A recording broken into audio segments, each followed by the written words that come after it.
একজন নলডাঙ্গা উপজেলার প্রথম এই স্বাধীনতা বিরোধী শক্তি যারা বাংলাদেশের ৭১ সালে ষড়যন্ত্র চক্রান্ত করেছিল, বাংলাদেশে বিভিন্ন সময় চক্রান্ত করেছে, তারা যেন নতুন করে আর মাথা তারা দিয়ে উঠতে না পারে, এই জন্য দল মত নির্বিশেষে আমাদেরকে ঐক্যবদ্ধ থাকতে হবে।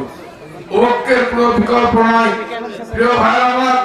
তাই আমি আপনাদের কাছে বলতে চাই, আপনাদের মাধ্যমে ওই ষড়যন্ত্রকারীদেরকে বুঝিয়ে দিতে চাই, কোন ষড়যন্ত্র, কোন চক্রান্ত, বোমা ফুটিয়ে, গুলি ফুটিয়ে, অরাজকতা করে, ত্রাস সৃষ্টি করে আগামী সংসদ নির্বাচন বানচাল করা যাবে না।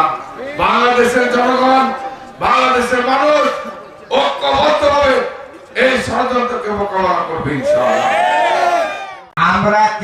আমরা প্রতিনিধি একবার হওয়া যায়, দুইবার হওয়া কিন্তু খুব কঠিন। আগামীতে আমরা আপনারা আমাদের এই ঘর উপজেলার মানুষ, আমরা দল মত নির্বিশেষে উন্নয়ন হয়েছে, সবগুলো উন্নয়ন হয়েছে রুহুল কুদ্দুস তালুকদার দুলু।